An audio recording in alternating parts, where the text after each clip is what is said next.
So I like to make videos on topics I'm passionate about. One of those things being anime, another one of those things being flexes, especially the ones in anime. Somehow anime can intensify flexing to just feel so awesome. It's beautiful. Now in this completely original concept of a video talking about the biggest flexes in anime that I don't think anyone's ever done before, including me, this is a completely original topic, brand new series starting right here, coincidentally starting it with episode 18, just for the heck of it, you know. And being that I've been doing a lot of flexing, I feel like it's time to talk about some flexing. So in case you were unaware of my sarcastic tone, this is in fact the 18th edition to this series, and I know I say this like almost every time, but I have some of the best flexes in this one, like in the entire series. I think it's probably because while researching the video and putting the flexes together, rewatching them, reassessing them, it always gets me so hyped. At any given moment in time, the ones I'm about to talk about are my favorites. So buckle in, because we've got some of the real greats. We got some Hunter x Hunter, some Dragon Ball, some JoJo's, and some Solo Leveling, which is a Korean manhwa that I actually just finished relatively recently, and the flexes are pretty god tier. Gonna have to talk about that for a few minutes in this baby as well. If you're interested in this kind of content, please subscribe for future episodes, because if all goes according to plan, and well, very often it goes according to plan, but also sometimes it doesn't. Forewarning you right here. I hope the next video that I upload is the biggest failed flexes in anime. When people attempt to flex extremely mightily, but it ends up blowing up in their face and destroying them. And I already wrote the script for it at the time of recording this video, and I think I had more fun with it than this one. Definitely subscribe and smash like, because if this video gets 50,000 likes, biggest flexes in anime 19 will come out very soon. And you know the most fun part of this all? That I'm flexing on everyone that can't actually keep a series going, and this is episode 18, and I think it's just as strong as it was in the very beginning, if not better. I'd say that I've maybe even honed my craft. But enough talking and intro stuff happening. Let's talk about some flexes. One of the greatest fights in the history of anime, I think, is pretty much unanimously decided that Meruem versus Netero from the Chimera Ant arc of Hunter x Hunter stands high among the absolute greats of anime. This is one of the massive climaxes that I think pops in all of our minds when we think of huge anime climaxes. And now, when I talk about flexing, I will be talking about Meruem's flexes in this very encounter between Netero and Meruem. Because despite the fact that we all remember this fight, I think, very vividly in regard to Netero's massive attacks, the dragon assault on the castle with Xeno Zoldyck and everything that went on then, I'm not going to be spoiling any major stuff that happens in this arc or in the fight. I'm just going to be telling you some very subtle flexes on Meruem's part that, despite the fact that they aren't that memorable, when you actually think about it, they are some of the most terrifying, bone-chilling flexes in the history of anime that will make you shudder to your core. Until this point in the series, we knew Meruem was extremely powerful. We knew that the Chimera Ants were strong, the generals were stronger, the royal guards were freaking overpowered, and we knew that they were just a fraction of the overall power that was Meruem. So we knew he was powerful on a theoretical level, even though we didn't actually see him do anything massive. Okay, he killed Kim Jong-un's Hunter x Hunter reincarnation. Big whoop! That guy looked like he could have been beaten by freaking Leorio with his briefcase. The first time we actually got a glimpse of how ridiculously hacks Meruem was is when Xeno Zoldyck and Netero attacked the castle. I like this scene because it starts off with Netero swatting Pito out of the sky like a fly, showing exactly how powerful Netero is as one of the greatest, most powerful hunters in humans. This man's even stronger, potentially, than a royal guard Chimera Ant. Maybe he is the only hope for humanity to be up against Meruem. So when he and Xeno land at the castle, and they see Meruem standing before Komugi, and they say, "All right, fam, time to put up your dukes, let's fight a battle." And Meruem says, "Okay, but we can't be fighting around here because I don't want Komugi to be blown to bits. So let's go to a different location." To which Netero's like, "Aight, fam, I don't care. I didn't particularly want to kill the little kid anyway." I mean, that just kind of worked out for the best for everybody. And this scene still gives me chills. Meruem walks past Netero and Xeno without even glancing at them. He just brushes past them, completely oblivious to their so-called tremendous power, as if he completely downplayed it. And then you had the narrator talking, and you had Netero's self-monologue of, at that very moment, Netero knew he was completely and utterly outclassed by the Ant King, by the fact that Meruem was able to just walk past him without him stopping it and without him having a say in the matter. That it was done with such gusto and purpose that Netero felt so nullified in his presence by the overshadowing aura of the Ant King. That moment is when Netero and Xeno Netero both knew they had absolutely no chance against him. The scene gives me damn shudders. This is an entire arc of how they have this massive plan to take him down, where Netero's this crazy ace in the hole. And before the fight even started, when they were just traveling to another location, he already knew he had no chance against this king. The fact that he did it by just walking past them with the little attention he gave, just by the fact that he gave so little attention, he flexed on their entire existence, making them feel like they were absolutely worthless and nothing before him. But that's not even the biggest flex I'm talking about in regards to Meruem doing nothing. That's right, Meruem's massive flexes is the fact that he does nothing. In his fight with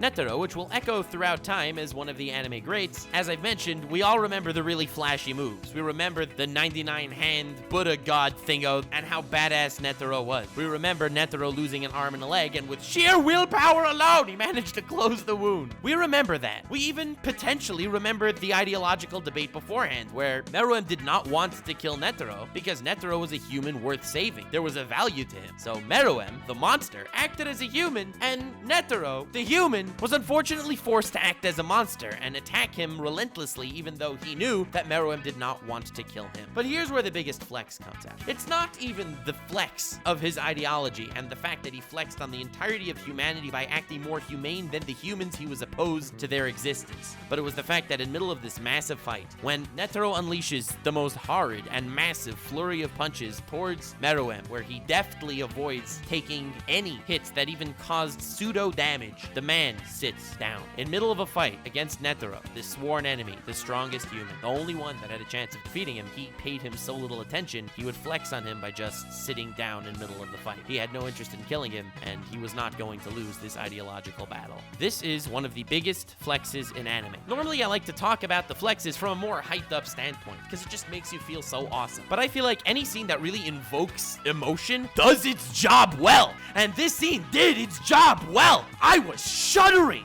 at the massiveness of the flex this king pulled off. This was one of the biggest flexes in anime, people. The fact that this king sat down in middle of a fight and flexed on humanity. Bruh. Welcome to the biggest flexes in anime 18. Leave a like on this video for the next episode, but I wanted to start off with potentially one of the best flexes in the entire series here. But I do have some good news, because it's time for the next flex. That's right, this one's a lot more hype. And this time, it's time to talk about solo leveling. So, a lot of people have been asking me to read this manhwa because everyone was saying, bruh, the flexes are dope. You're like, into flexes and stuff. I don't know, you've made like 17 episodes. Well, take that, because it's 18 episodes. Anyway, I get ahead of myself. People have been telling me to read this manhwa for a long, long time. And being that season 1 of the webtoon actually just ended, I felt like it was a perfect time to give it a read. You know, it was fun. I've mentioned in a past video that I read 45 chapters of it, and at this point, I've completed it. And I can safely say that while I do think it is overrated, I had a blast reading it. And those two things are not necessarily in contrast with one another. I don't think it's some philosophical masterpiece of a series, no amazing psychological elements. And to be honest, there's only one character that sees any development, and that's the main character, Sung Jin-woo. But when I say only one character receives this special treatment from the gods of manhwa, man, does he receive treatment. This absolute beast is one of the most badass characters of all time. And I have to say, I could have filled up 45 episodes of the biggest flexes of anime just talking about this beast of a man. In the beginning of the series, he's kind of a bit of a whiny bitch protagonist that kind of sucks at everything. And, you know, we always relate to those people. We're all like, oh my god, I'm also a whiny bitch protagonist. Oh, I love this boy. And all of a sudden, due to circumstances that I will not tell you for not really spoilery reasons, but just because I don't have patience, he manages to develop this power where he can level up. In the world that he lives in, there are hunters. Hunters range in ranks. Oh my god, I'm only talking about hunters today. But anyway, they range in ranks, okay? There's S class, which is the highest, and then A and B and C. You get the idea. Basically, no one could really rise in rank or fall in rank. The moment they become hunters, they take a kind of aura test thing that can see how powerful they are, and they get a rank at that point. If rank remains stagnant, they stay in one spot. If you're born as someone that'll become an S rank, you're a lucky douche, but that's it. There are powers. It's one of those basic worlds. I mean, everyone has a good time. People with powers fight each other to the death. They fight monsters. They go in dungeons. They fight more monsters. Hell yeah, that's what I'm talking about. Point is, Sung Jin-woo gets the power where he can actually level up. The more the man fights, the more the man trains, he's gaining experience the entire time. It's almost like his life becomes an MMO-style video game where he is evolving constantly, and every other character in the entirety of the series is kind of an NPC. That's kind of the vibe he gave off. But being that this dude, who was the lowest ranked hunter ever, can level up, it goes through all these meticulous trainings that he ends up doing and these ridiculous loopholes that he keeps finding in the system to turn himself into one of the most badass characters you'll ever see in the history of fiction. In essence, every single time he reveals his power to someone, it's a huge flex because everyone thinks nothing of the guy, and all of a sudden, oh my god, he just took out a team of like 50 guys that even our entire squad wasn't able to deal with. How did that happen? So basically, the entire series is just a short series of arcs where the climax of every single arc is him flexing on every single individual in the entire vicinity, human and monster alike, and it's glorious. I'm not gonna go through the entire story, and I'm not gonna tell you any flexes that are actually massive spoilers. I'm just gonna be telling you about the biggest flexes that don't enter spoiler territory whatsoever. See, aren't I a good-hearted Nuxenor? Hell yeah. If that's not a reason to smash like on this video, I don't know what is. I mean, unless you want biggest flexes in anime 19, that's also a great reason to smash like. But if not for that, definitely do it now. All right, so I've heard of a lot of stuff that went on here and a lot of people talking about some epic scenes, but I still think this is one of the biggest flexes in the entire story, and it's not even a spoiler. Basically, there's this massive raid on an island where ants gain sentience and are getting more and more powerful, giving babies that are even stronger, and they're evolving, and they're becoming too dangerous, and basically, yes, it's a knockoff of the Chimera Ant arc from Hunter x Hunter. What a coincidence. We just talked about that. Oh my god, the god put these two flexes next to each other. It's such a crazy sign. Oh my god. But anyway, in order to stop the Chimera Ant arc from Hunter x Hunter from actually happening and destroying humanity and stuff, they gathered together a lot of crazy powerful hunters from the country of Korea and from the country of Japan. Being that it's a Korean manhwa, the main character is obviously from Korea, as you can tell from his name, Sung Jin-woo, which sounds absolutely nothing like Kirito Handakawa Suzuki Oda from Japan. That's not an actual character from Solo Leveling. It's a character from a far better series. If you want to hear about that, definitely check out our podcast because we're writing a light novel. That's right. Link to the podcast in the description. I don't want to get sidetracked. When the Japan hunters, who are known to be a lot stronger than the Korean hunters, actually meet up with the Korean hunters, they get into like these practice fights just to kind of see where the other team is holding, and well, Japanese dudes are stronger. So the protagonist, who doesn't give a crap about what anyone has to say because he's an absolute badass, is kind of insulting to the boss, head honcho Japan hunter, who's way stronger than any of the hunters in Korea, like by a long shot. Like his peons were stronger than most of the hunters in Korea. This man was like, all right, tough guy, you want to have a little practice match? Dude's like, sure thing, no problem. I wanted to see what you're made of as well. And I have to say, I think that this practice match was one of the biggest flexes in the history of animation, even though it's not animated yet. That's how big of a flex it is. The rules are, if someone gets knocked over, or if one player grabs the other player on the wrist, that means they win, and that's how the fight ends. Basically, due to how awesome Sung Jin-woo is, he's evading all of his opponent's attacks absolutely no problem, and kind of making a mockery of him at the same time, to the point that Japan Hunter guy gets so pissed off, he actually goes for a deadly strike. He strikes him with the force and intent to kill, and the absolute badass, Sung Jin-woo, blocks his hand by grabbing his hand, not his wrist. He could have easily grabbed his wrist, ended the fight there, and taken the big fat W, but instead he decided to grab his hand just to say, not only am I precise enough to block you, not only am I grabbing the part of your body that's even more difficult to grab, but keep coming at me. You don't have a chance anyway. I feel like this was one of the biggest flexes in the series that comes without spoilers, because it really goes to show that this man, not only is he badass, but he'll take the extra steps to let everyone in the room know exactly how badass he is. He tries his hardest to conceal his powers because the idea of leveling up is so impossible, he doesn't want other people to know about it. But once they know about it, he doesn't mind absolutely flexing the crap out of them. He will make them feel like straight garbage right before he annihilates them with like his 4 trillion special abilities that he didn't feel like telling them in the past. In one of the dungeons he's in, one of the monsters specifically wanted to fight him because he remembered him from one point, and that monster was in middle of spouting the reasons why he wanted to have this one-on-one fight with him. And in middle of the speech the monster was giving, he was instantly decapitated by Sung Jin-woo. Again, it's a tiny, short scene that doesn't have any impact on the overall story. It's not like this monster was even important. He was a general of a different guy from a different place. Who cares? But it's just the personality of this mad lad tied with the skills he has, and it's a skill set that no one in the world of solo leveling actually believes exists. It's the perfect ultimate constant flex formula. And I'm not telling you the powers he has, because when the powers are revealed, it's one of the most badass things I've ever seen. So I can't even talk about most of the flexes he does, because I'd rather not spoil you on the powers that he actually gets. If you know, you know. And if you know, then the word arise is probably one of the craziest words in the dictionary that just gives you shudders at the sheer badassery of solo leveling's Sung Jin Woo. In any case, if you want an escapist fantasy about a dude that's ridiculously badass, feel free to pick up the webtoon Solo Leveling. It's a pretty easy read. Felt like recommending it to y'all. Anyway, next flex! I feel like the last two are relatively long, so we could go with a bit of a shorter flex for now. It's this flex from the original Dragon Ball. Now, I am an anime-ish YouTuber. I do talk about anime relatively frequently, and everyone probably thinks I watched Dragon Ball, and I didn't. I only watched Dragon Ball Z and further. Big sad, but someone showed me this scene from Dragon Ball, and I was like, damn, I have to make biggest flexes in anime 18 pronto. It's about this crazy dude who looks like he's some nutso kung fu warrior guy, and he's just walking politely down the road, and this dude behind him wants to assassinate him, and he shoots at him. And as the bullet is flying towards him, without even turning around or reacting, awesome sensei kung fu guy flips his shoe up from behind. It's flying up. It blocks the bullet in midair, and the bullet's impact on his shoe gave it enough momentum to fly in front of him to the point that his next step on the ground was right back in the shoe without him even needing to change course at all. This is what I call a massive flex, and I know that I don't know any of the context when it comes to this scene, but it doesn't make the scene any less badass, and it's straight up a reason for me to actually check out the original Dragon Ball. Like, this 30-second scene right here, this is a logical reason to watch Dragon Ball. Fights and tournaments and character development?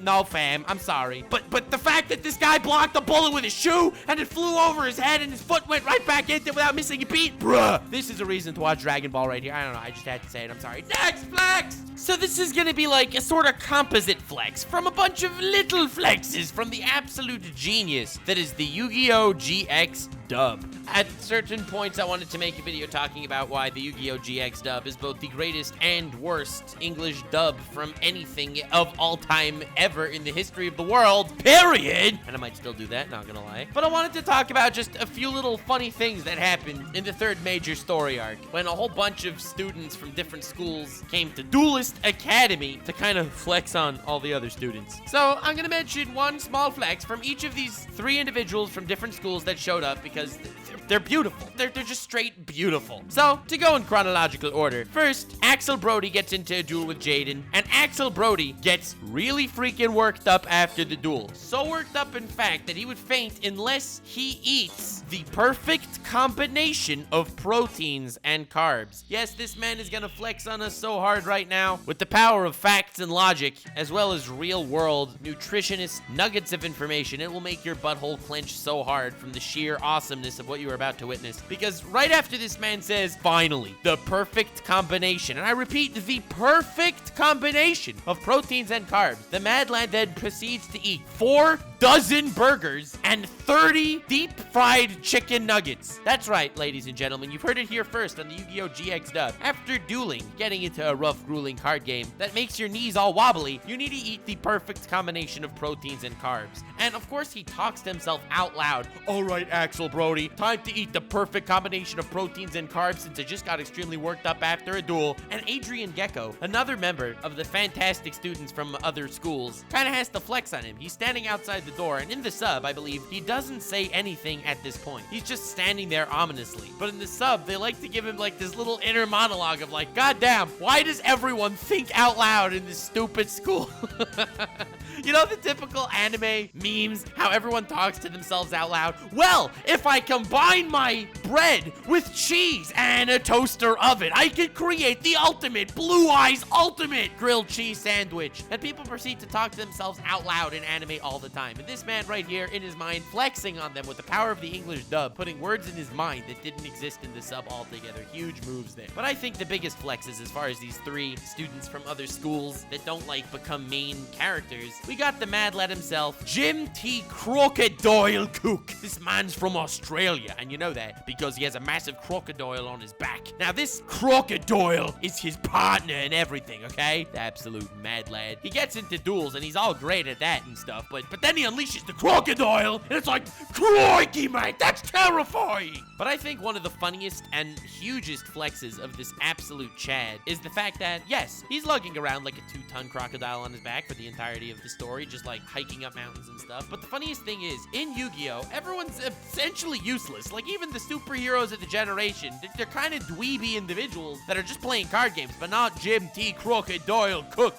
No, fam. While everyone's playing Duel Monsters and fighting crazy games, this mad lad fights off a tiger. That's right. They get chased by an actual tiger. And, well, you can't duel against tigers. At least not in Yu-Gi-Oh! GX. I'm sure in the, like, Yu-Gi-Oh! Season 47, tigers somehow gain sentience and you can duel them. I don't know exactly. I kind of lost track of Yu-Gi-Oh!'s fascinating, very realistic plot lines after, like, card games on motorcycles, which, by the way, is an absolute classic. But the fact that a tiger actually chases them, and it's like, you're not gonna duel with the tiger, and Jim T. Crocodile Cook is just like, no, fam, I got the bloody tiger! And he sends out his freaking crocodile, and he's like whipping the ground to tell the crocodile where to go, and he freaking defeats the ultimate adversary. This Yu-Gi-Oh! Playing dweeb takes down a tiger with a crocodile that he carries on his back. That's not one of the biggest flexes in Yu-Gi-Oh! History. I don't know what is. I mean, I was gonna talk about originally how Axel Brody gets into a duel with one of Yu-Bell's Shadow Knight Warrior dudes, and right after the duel, he starts walking away, and it's like, bruh, he's walking away in middle of a duel where he's probably gonna lose his soul, and as he's walking away, he wins by activating his trap card, like over his shoulder, doesn't even glance at him. Huge flex, activates a trap card while walking away to defeat his opponent. Yu-Gi-Oh! GX is potentially one of the greatest pieces of fiction of all time, up there right next to Huckleberry Finn and the New Testament, okay? Next flex!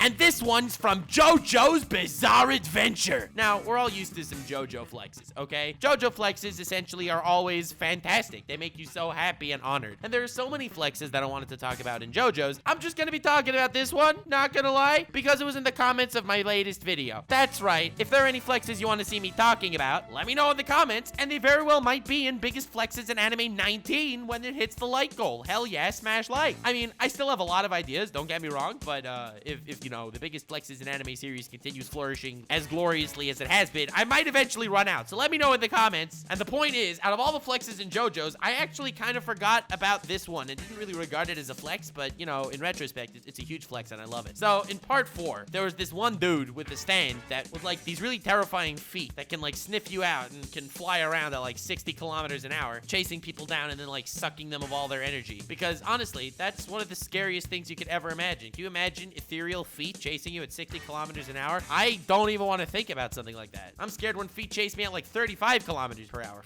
60, goddamn, that's terrifying. But anyway, after they find the stand user, because this is one of those stands that they can't actually beat. It's just like, it's gonna eat him. Bruh, getting eaten by feet is one of the worst possible ways to get eaten. And don't ask, but I'm strangely qualified enough to make that call, okay? Anyway, when they find the stand user of the feet, Josuke beats the living crap out of him and leaves him like a minute from dead. Poor dude ends up in a hospital. I don't envy the guy. He's in like 47 casts. He has tattoos, so he thinks he's cool. He's got some chicks, so he's kind of still trying to be a little bit of a stuck-up bitch about it. But Josuke is truly the maddest of lads, because when he wants something from him, oh, he gets it. When he wants to bring this man to his side, even though he was trying to kill him before, oh, he knows exactly what to do. He goes to the hospital where this poor, sad sap is bandaged down in like a million pieces. He has an ability to heal anyone with Crazy Diamondo! So with Crazy Diamondo, he heals all the broken bones of this bastard, only to absolutely shatter them again, even worse than they were before. And he continues the process of healing him completely with just a touch, because he can literally do that with his stand, and then beats the living crap out of him until he's a moment from death again. Heals him again, beats the schnizzle out of him once more. This man literally does this continuously to flex on him so hard that he makes him an absolute member of the Josuke Higashikata task force, and he basically works for Josuke from that point on, because, well, you know, they know where he lives. And even if he sends his feet after them, Josuke's gonna make him live through living hell at that point onwards. He flexed on him so hard. He literally converted this man body and soul to join the Morio task force. Absolute mad lad. I love Josuke. JoJo's is an absolute classic, and it's the little scenes like this, because this whole back and forth only takes like 1 minute. The little scenes like this hammers home why JoJo's should probably be rewatched every single week, at least twice, and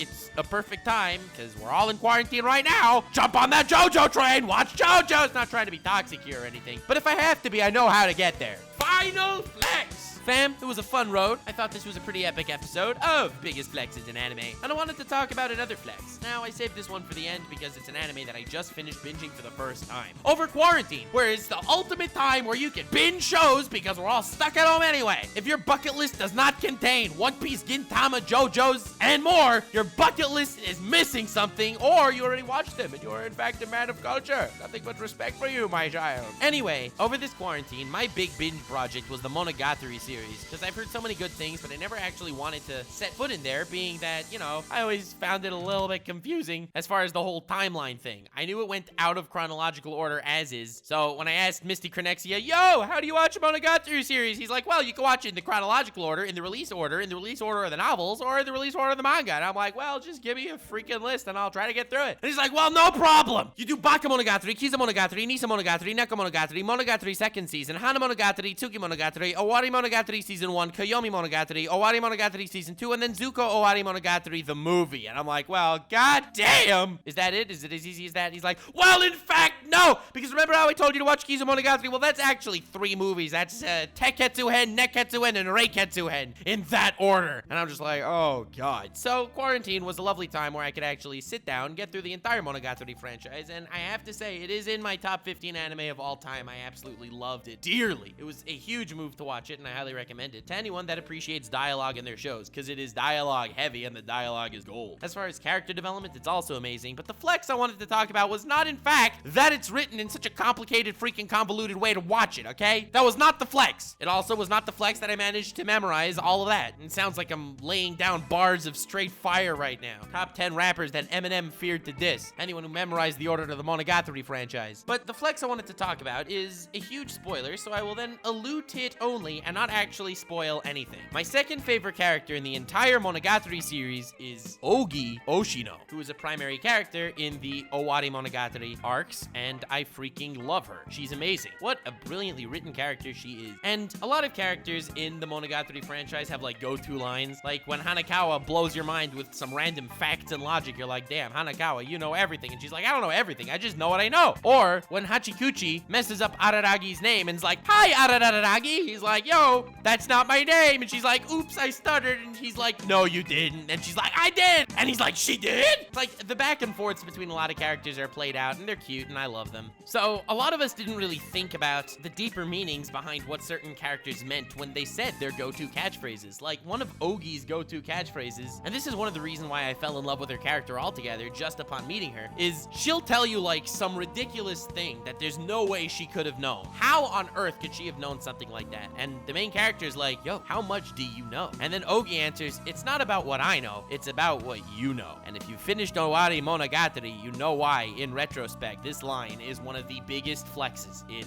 anime. Yeah, that's as vague as I'm gonna get about it. If you get it, you get it. If you don't, definitely plop the Monogatari franchise into your bucket list. It's actually a fantastic series. I love it. I can't believe I didn't watch it until now, and Kaiki is the most beautiful man I've ever laid eyes on. He's one of my favorite anime characters of all time, and I love the series. So, with that said, thank you all so much for enjoying episode 18 of the biggest flexes in anime. I am so honored to be able to do this series, and honestly, I love the fact that you guys seem to really enjoy that I'm doing this as well. So once again, let me know in the comments future flexes you would like for future episodes. My list is wearing thin. It's not out yet. I have enough left for at least 2 more of these videos before I actually need to start looking for new ones. But anyway, let me know, just in case. Smash like 50,000 likes, and the next episode of Biggest Flexes in Anime will be coming out very shortly. Definitely subscribe, because hopefully tomorrow I will be dropping the biggest failed flexes in anime. And if this makes you feel awesome talking about these flexes, that one will make you crap your pants out of the sheer enjoyment of the failed flexes, because I've managed to garner even more pleasure from the failed flexes this time than the actual flexes. So have yourselves the most wonderful evening, and remember, subscribe, smash like, and stay weird, fam.